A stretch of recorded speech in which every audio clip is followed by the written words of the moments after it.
How you guys doing? Great. Thank you guys for coming. Appreciate showing up every Monday as usual. Typical routine here, just a brief recap of the game, give any potential injury updates, and then talk briefly about the next opponent and take questions. Just starting about wrapping up and watching the Nebraska game film. Again, typically after the game, feelings really are probably reinforced when you watch the video, and that's the same case now. Disappointed in the loss, very happy and pleased with our effort. Our plan going into that game was to make it a 4-quarter game, and that's exactly what we did, but unfortunately we didn't make the plays that we needed to completely come out on the winning end, and that's what's disappointing. There were a lot of plays there that were out there for us to potentially make or prevent them from making, and we didn't get that done. It was very Washington-like when we compare the games. In both games we started out fast, and then we failed to sustain, offensive drives, the rest of the game. Defensively, we played well, but in both of those games we had lapses in the third quarter where they were able to run the ball in both of those games. And in both of those games, obviously gave up a big return. In the special teams phase of it that led to points on the board. So there were a lot of similarities. The good part of both of those games, though, just like the negatives, again, I was very happy about our effort, our togetherness, our toughness, going on the road in that environment and really not flinching when we started the game and some negative things came up throughout the game. I thought we handled adversity exceptionally well, and to take as many young players as we did into that environment, and for them to be able to, and not just young players but new players with us into that environment, and then be able to handle themselves like they did, it makes us have some positive thoughts on the future moving forward. But again, any way you cut it, it's a disappointing loss. But our focus is building on the positives that we can take out of it, and continue to work forward and try to improve in the areas that we're struggling at to completely finish a game and play 4 quarters. Just a quick injury update. As most of you know, Blesson Austin came out of that game. It was confirmed yesterday with MRI that he has a torn ACL and will miss the rest of the season. Blow for our team, but opportunity for Damon Hayes to step up and be the full-time starter. He played in place of Blesson, and did some good things. Got to continue to improve and develop, but really like Damon, and excited for him to go out and have this opportunity to be a full-time starter. Moving on just to the next opponent, another opportunity to play a Big Ten team. Got a good one coming to town Saturday night. Looking forward to a Saturday night game here. When you get a team like Ohio State coming into town, I'm hoping that it'll be an outstanding environment. A lot of people are going to want to come and watch Big Ten football, and opportunity for us to go out and play a common opponent from last year, and again measure improvement that we've made from last year to this year, and again just constantly striving to go out and play the best that we can play. But it's a good football team, a lot of experience, a lot of talent, playing very well here the last few weeks. They had the hiccup with Oklahoma, but looks like they're back rolling and playing at a high level right now. So with that, I'll go ahead and open up for questions. Coach, when you talk about late in the game, second half, not being able to make the plays that you need to make, not being able to sustain drives on offense, come up with stops on defense, how much of that is depth? How much of that is youth? Is it a mix of that and other factors? To what do you attribute that? There's a lot of it, and it's not just second half. I mean, when you talk about starting fast offensively, we were able to do that in both games. We have some drive killers. We have some mistakes that are made. Speaking offensively right now, when you look at the game, we go down and we score on the opening drive. The second drive, I believe it was, we have an errant snap on 3rd and 2 in a critical situation. And then the next drives, we have two false starts. We're our own worst enemy right now on offense in those situations, in games against some really good opponents. And we can't do that. We can't have those self-inflicted mistakes that we continue to have that doesn't allow us to sustain drives and create momentum that we want and need as we move forward. Defensively, You mentioned the lack of depth. That's probably the one thing that is a glaring issue in the second half of games. And in both the Washington game and in the Nebraska game, when I felt like we did wear down a little bit, it was really the latter part of the third quarter that happened in both games. But in the Nebraska game, after you watch the film, it wasn't so much wearing down as it was more of the self-inflicted issues like I just mentioned offensively. On the 97-yard touchdown drive, 3 third downs, we had penalties that extended the drives. Hands to the face, we had a holding, and then at the end, we had a personal foul where Kai Hester hit the guy, after the incomplete pass. So we hurt ourselves, and we kept extending that drive. And again, when I mentioned the other day, more games are lost than won. We lost that game because of some mistakes like that.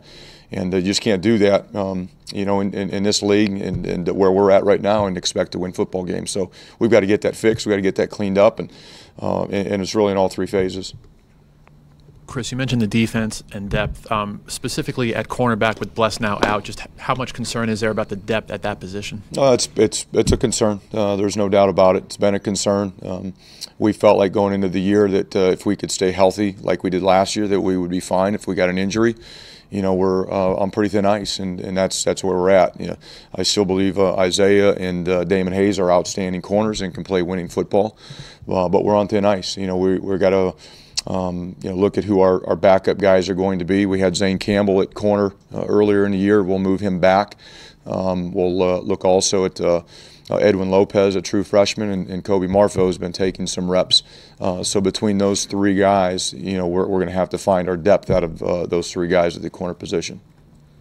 Coach, you just mentioned those 3 guys. Is it the same idea when you go into sub-packages where, Damon was the 3rd guy and now I guess you'll look at these younger guys? No, we're going to put the best 11 players that we can on the football field. Sub-packages are great, but if they're not your best 11 players, there's no use doing it. So we have to, we're doing those things today, talking about personnel. It's typically what we do on Mondays. Come out of the game, where are you at from an injury standpoint? How does it impact not only your first team, but, what you do in certain situations with sub-packages. And you mix and match to get what you need to have your best available players out on the field. So, if we don't feel like we can get into a certain type of sub-package on third down situations, we're not going to do it just to say we can do it. We got to make sure that the players that go on the field are ones that give us a chance to be successful. And we're having those conversations, on Mondays all the time. Coach, as far as the kicking game, it seems like Hart and Anderson are coming along each week. Yeah. Has that been a surprise, and how much of a help has it been to you guys? It hasn't been a surprise. That's what we saw in training camp. That's what we expected when we signed them and they agreed to come here. We expected them to be, good players, good punter, good kicker. We saw that in training camp. And, Ryan was probably further ahead than Andrew during training camp. But as Andrew has gotten game reps and game experience, I think his confidence has grown and he's gotten really good. And it has helped our special teams. Again, it gets back to Justin Davidowitz has helped our kickoff team. Ryan is starting to punt the ball better, and it's helping our punt team. Obviously we had the issue Saturday, but it wasn't the punting situation. And then Andrew's helping us with field goals. We're gaining confidence to go out there and try to kick the ball, from anywhere from the 25 to 30 yard line, feeling like we have an opportunity to put points on the board.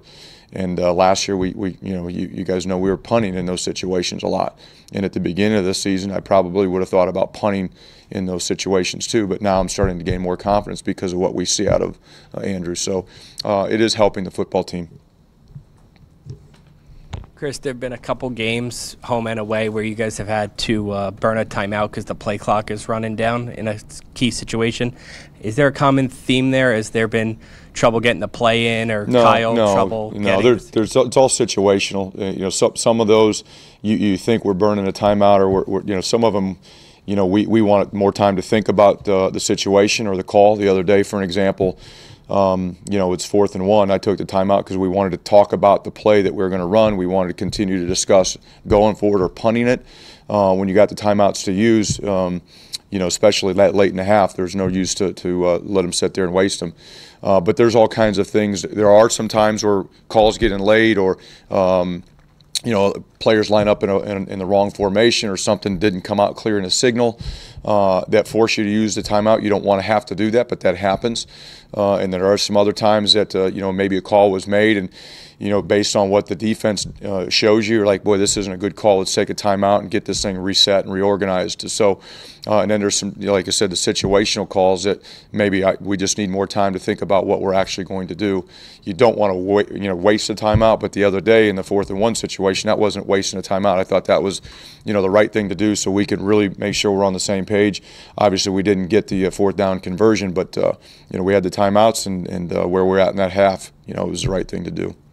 So obviously you're involved on the play call there, like 3rd, 4th, and 1. Well, I'm involved in the decision to go. I make the ultimate decision whether we're going to go for it or not. I'm not getting involved in, hey, let's run this play or that play.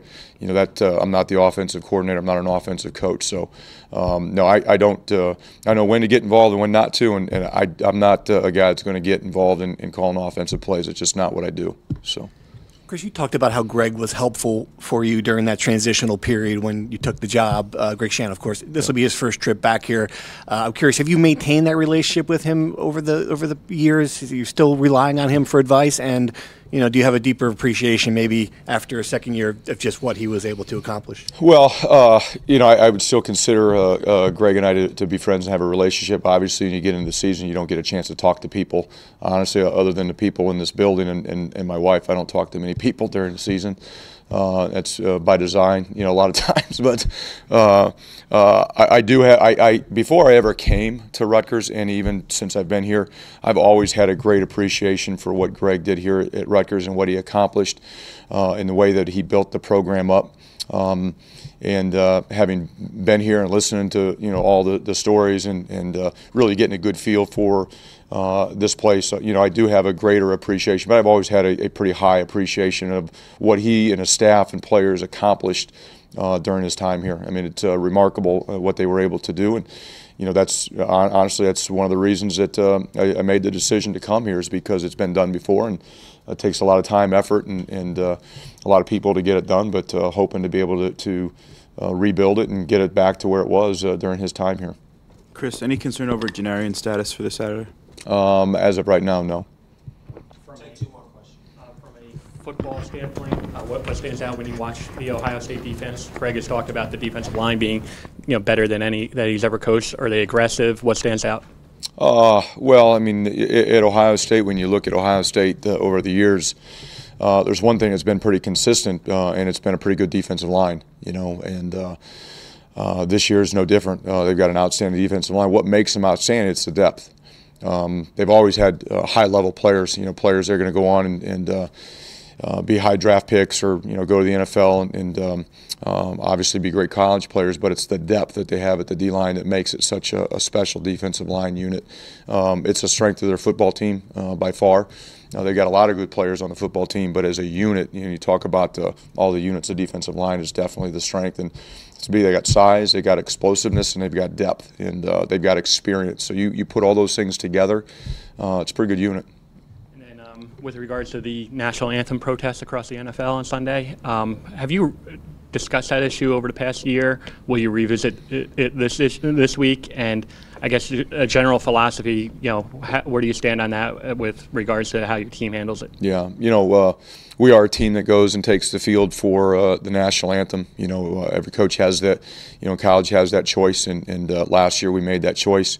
That's what I've been around for a while, and wanted to be able to do that. And we did have those conversations, last year. We're a program that we do respect everybody's beliefs and opinions, and we are a team, and we want to act like a team. But these guys are also people and humans, and they've got their own thoughts and beliefs, and we respect those. And we have not had any issues, with in regards to demonstrating, so to speak, during the national anthem.